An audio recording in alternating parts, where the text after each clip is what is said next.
Red meat খেতে যত ঝামেলা, ডাক্তারবাবুরা বলেন যে রেড মিট খাবেন না, খাসির মাংস খাবেন না, কারণ তার সেটা খেলে নাকি কোলেস্টেরল অনেকটা বেড়ে যাবে।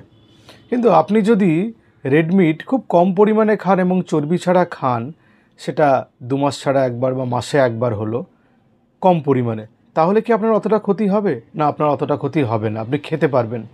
কারণ রেড মিটের মধ্যে এসেনশিয়াল অ্যামাইনো অ্যাসিড আছে, আয়রন থাকে, অনেক রকম ভিটামিনস থাকে, যেমন ভিটামিন B12টা খুব বেশি থাকে, আপনার জিঙ্ক থাকে। এগুলো আমাদের শরীরের জন্য দরকার, আমাদের নার্ভ ভালো রাখার জন্য, আমাদের রোগ প্রতিরোধ করার ক্ষমতার জন্য এগুলো দরকার।